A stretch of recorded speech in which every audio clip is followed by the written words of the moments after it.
Wa yajibu lirraj'iyatil mu'nu. Wa yajibu lirraj'iyatil mu'nu min nafakatin wa kiswatin wa ghairihima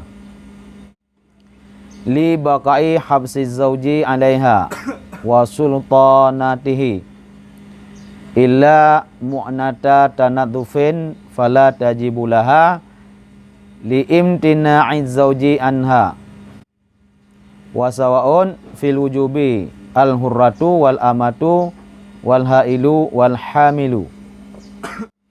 Dan wajib bagi perempuan yang sudah tertalak raj'i oleh mu'nah, biaya hidup.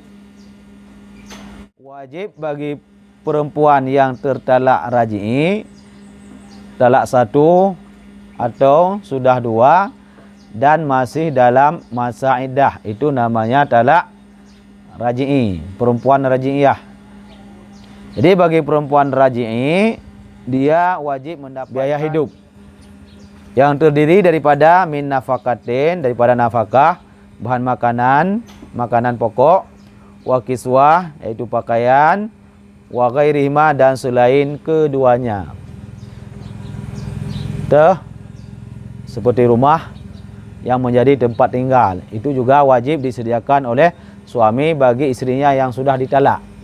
Masih wajib dia menanggung biaya tempat tinggal.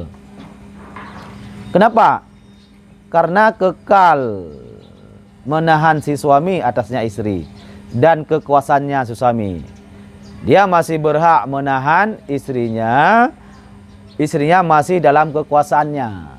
Nah, maka dia wajib memberikan nafkah. Karena perempuan yang tertalak raj'i dia bukan orang lain, bukan mantan istri. Selama dia masih dalam masa iddah, dia statusnya masih istri, walaupun sudah tertalak. Dia baru menjadi mantan istri ketika iddahnya sudah habis. Nah, itu dah namanya mantan. Tapi kalau hanya tertalak dan masih dalam tahap iddah, itu bukan mantan istri, tapi masih istrinya. Artinya kapan-kapan dia bisa rujuk kembali tanpa akad yang baru. Nah, jadi nafkah, pakaian dan selainnya itu wajib masih harus diberikan oleh suaminya, kecuali biaya untuk kecantikan, tanazuf, kecantikan, kebersihan. Ya harus bersih, harus mandi dulu baru bisa cantik. Masa orang mau solek tapi tidak mandi, ini aneh. Aneh ya kah? Bukan unik, aneh. Dia mau solek, mau bedak, embody dan sebagainya, mau ke pesta tapi tidak mandi. Ya pasti mandi dulu baru solek-solek. Jadi ala-ala untuk mandi, ala-ala untuk kecantikan, ala-ala untuk solek, ini yang tidak wajib. Kenapa tidak wajib? Karena terhalang suami pada istrinya. Selama dia masih tertalak statusnya, maka dia terhalang untuk istimta' dan sebagainya. Ya harus rujuk dulu.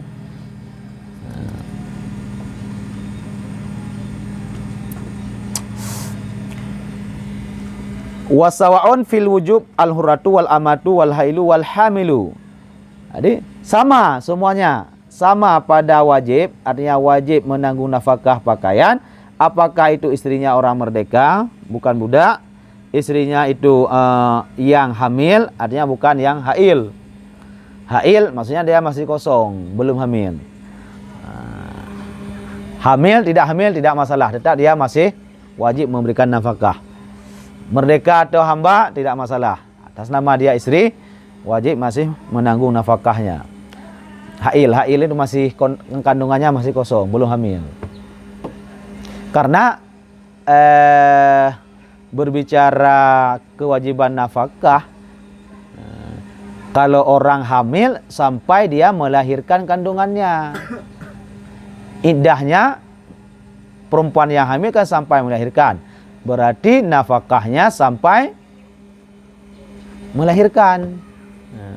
Andaikan tidak punya kandungan, tidak hamil, maka dia iddahnya dengan quru, 3 kali suci. Jadi selama 3 kali suci tersebut, selama itu pula dia tanggung nafkah. Itu kalau tidak hamil. Kalau hamil ya sampai dia melahirkan. Falau dannat hamilan fa anfaqa fa banat hailan istarja'a ma dafa ba'da iddatihi. Maka andai kata mendan ianya perempuan hamilan, hal keadaan dia hamil, dia punya prasangka prediksi bahwa dia telah hamil, fanfaka, maka memberi nafkah. Suaminya memberi nafkah karena prediksi dia sudah hamil. Wabanat fabanat hailan, kemudian ternyata dia tidak hamil, hailan masih kosong. Istarja'a ma dafa ba'da iddatihi, ini saya meminta balik ya akan barang yang telah memberikan ia setelah iddah. Ya, istarja'a, minta rujuk kembali harta atau nafkah yang sudah diberikan, yang dihitung daripada iddah, setelah habis masa iddah. Karena dalam masa iddah dia tetap masih wajib. Setelah habis masa iddah, karena dia menyangka bahwa telah hamil, kalau hamil kan sampai nunggu 9 bulan biasanya. Lantas dia memberi nafkah sampai 7 bulan. Padahal dia tidak hamil. Oh, berarti dihitung selama masa iddah saja. Berapa bulan? 3 kali suci, 3 bulan. Oh, berarti selama 3 bulan. Yang lebihnya boleh dia minta balik. Bang Raja, semangat paham bahasa Indonesia bahasa Aceh. Maknanya kemah kumpulain ke permintaan daripada viewer lah.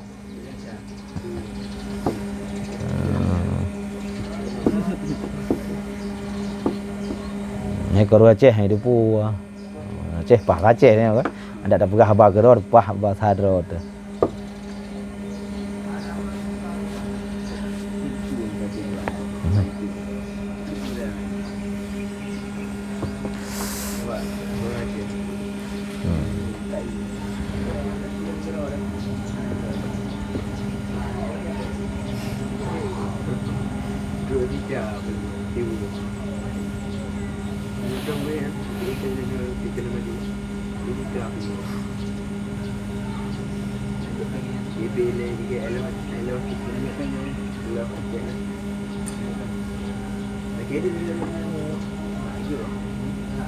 Mana buat video ni boleh. Mana buat video ni okey baik.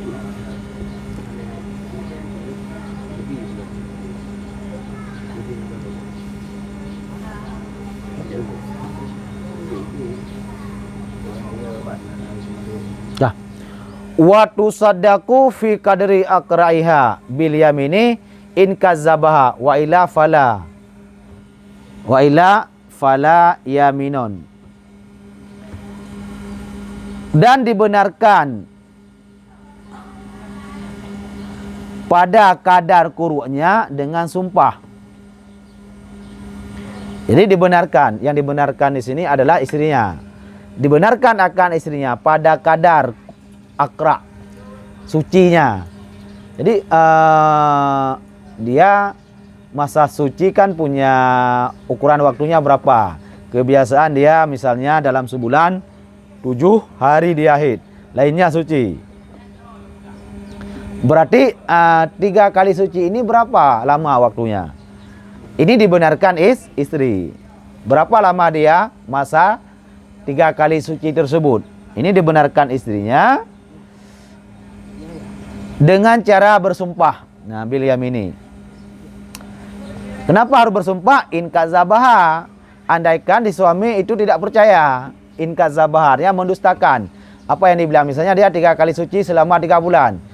Si suami tidak percaya bahwa istrinya sucinya selama 3 bulan. Dia pengennya lebih lama lagi. Ini baru dia bersumpah. Wa illa fala yaminun. Andai kata istri suaminya tidak mendustakannya, artinya dia mempercayai terhadap apa yang disampaikan istrinya, maka tidak mesti harus bersumpah.